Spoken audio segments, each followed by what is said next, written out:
ரொம்ப யோசிக்காதீங்க. சுரேஷுக்கு இப்போ வந்து நிச்சயதார்த்தத்தை முடிச்சிட்டிங்கன்னா அந்த வேலைக்கு நான் கேரண்டி அப்படின்னு இப்போ தங்கராஜ் பேசி உட்கார வைக்க, அந்த பொண்ணு அவங்க அம்மாவை பார்த்து, அம்மா என்னம்மா இது அப்படின்னு கேட்டுக்கிட்டு இருக்கும்போது, உட்காரடி அப்பா சொல்கிறாருல சரியாக தான் இருக்கும் அப்படின்னு உட்கார வைக்கிறாங்க.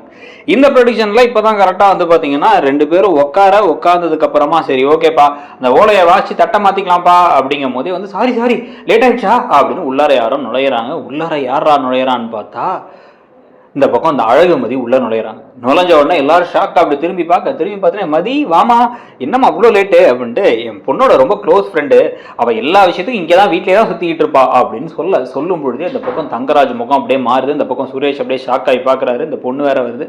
பொண்ணு வந்துட்டோன்னே வந்து அப்படியே வந்து உள்ளார வர உள்ள வந்து இப்போ மதி வந்து இது சுரேஷை பார்த்த உடனே அப்படியே ஷாக் ஆகிடுறாங்க. ஷாக்காக இவர் அவங்கள பார்த்து ஷாக் ஆகும் பொழுதே வந்து 2 பேருக்கும் ஒரு மாதிரி கோபமாக ஒருத்தர் பார்த்துக்கும் பொழுதே வந்து இந்த பக்கம் வந்து பார்த்தீங்கன்னா அழகு மலர் இதை பார்த்து ஐயோ இந்த பொண்ணா அப்படின்னு யோசிக்க, யார் இந்த பொண்ணு அப்படின்னு பாக்யராஜ் கேட்கும்போது, இந்த பொண்ணு தாங்க நம்ம சுரேஷை கூட பிரச்சனை பண்ண பொண்ணு, அந்த ப்ரொஃபஸர் பொண்ணு அப்படின்னு வந்து சொல்ல, ஐயோ அப்படின்னு வந்து பார்த்துக்கிட்டு இருக்கும் பொழுதே வந்து இந்த இவர் முகத்தை பார்த்தோன்னே இவர் தான் மாப்பிள்ளையா அப்படின்னு கேட்குறாங்க.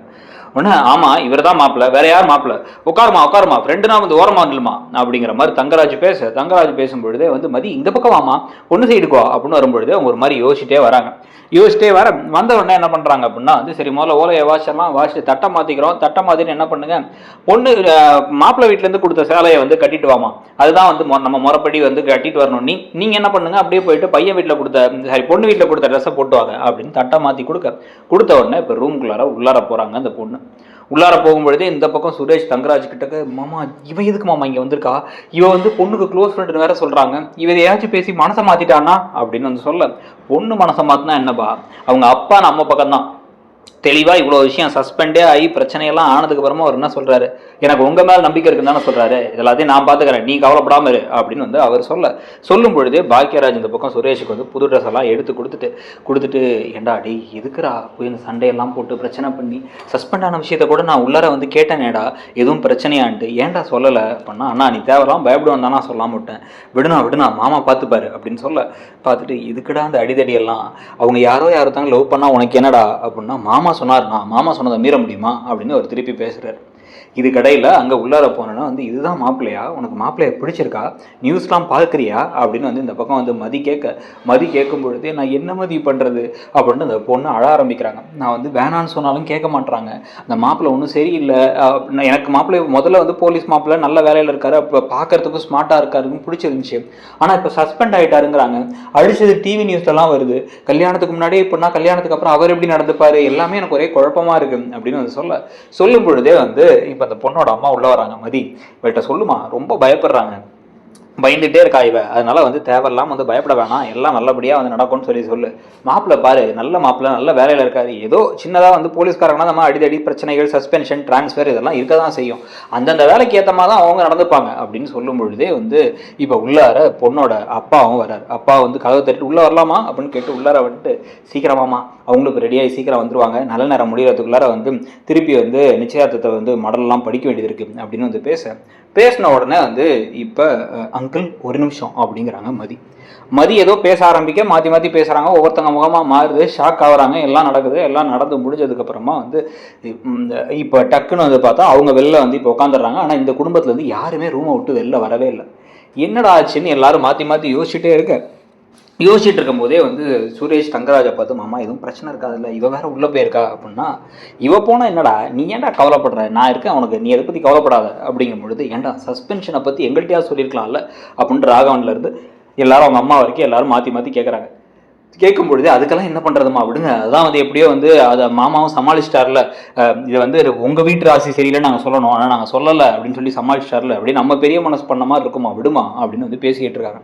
இது கடையில் தான் வந்து பார்த்தா அழகு மலர் இப்போ வந்து கரெக்டாக பாக்யராஜ் கிட்டக்க, ஏங்க இது எனக்கு ஏதோ சரியாக படலை, அந்த பொண்ணு உள்ளார போன விதம், இந்த பொண்ணு கல்யாண பொண்ணு உட்காந்துருந்த விதம், உள்ளே போய் பேசுகிற விதம் எல்லாமே வந்து யோசிச்சு பார்த்தா ஏதோ தப்பாக போகிற மாதிரி இருக்குது அப்படின்னு வந்து பேச, இதை கரெக்டாக அவங்க மாமியார் கேட்டுறாங்க. கேட்டுட்டு ஒன்றா வந்து ஏன் தப்பாக போகணும்னு நினைக்கிறியா அப்படின்னா, அத்தை அப்படி இல்லை அத்தை, அவங்க இவ்வளோ நேரம் அடிச்சு பாருங்க வராமல் இருக்க அப்படின்னா, என்ன பையன் மாதிரி சட்டை பேண்ட்டை டக்குன்னு மாற்றிட்டு வரணுமா, லேட்டாக ஆகும் தானே அப்படின்னு வந்து சொல்ல, அவங்க அப்பா அந்த பக்கமாக எங்கேயோ கிச்சன் பக்கம் போனார், போயிட்டு அவர் ஏதோ ஃபோன் பேசிகிட்டு இருக்காரு, ஏதோ வந்துருக்காரு, அவரையும் காணோம் அப்படின்னு வந்து கேட்க, தங்கராஜ் உடனே வந்து இப்படி பின்னாடி போயிட்டு என்னாச்சு கொஞ்சம் லேட் ஆகுமா அப்படின்னு வந்து சும்மா கேட்கும் பொழுதே ஒரு நிமிஷம் அப்படின்னு அந்த ரூம்குள்ள இருந்து குரல் கேட்குது.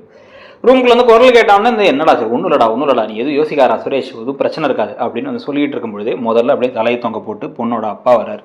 வந்து உட்கார இந்த பொண்ணோட அப்பா சைடில் இருக்க மேல் சொந்தக்காரங்கள்லாம் ஆண் சொந்தக்காரங்கள்லாம் அப்படி உட்காடுறாங்க. உட்காந்துட்டு இல்லை ஒரு விஷயம் அப்படின்னு பேச ஆரம்பிக்கும். என்னாச்சு பொண்ணு வரதுக்கு லேட் ஆகுமா, எந்த விஷயமா தான் அப்புறம் பார்த்துக்கலாம், கல்யாண நாள் நீங்கள் சொல்கிற நாளே வச்சுக்கலாம், நாங்கள் முதல்ல அவசரப்படுத்தினோம், ஆனால் இப்போ யோசிச்சு பார்த்தா நீங்களும் நிறைய விஷயத்த வந்து அட்ஜஸ்ட் பண்ணிக்கிறீங்க, அதனால உங்களுக்கு நீங்கள் கேட்ட மாதிரி 1.5 மாதம் டைம் கூட தரோம் நாங்கள், அதுக்குள்ளே தம்பி வேலையெல்லாம் நான் பார்த்துக்கிறேன், மாப்பிள்ளை வேலையெல்லாம் நான் சரி பண்ணிவிடுவேன் அப்படின்னு சொல்லிக்கிட்டு இருக்கும் பொழுதே கதவு திறக்குது.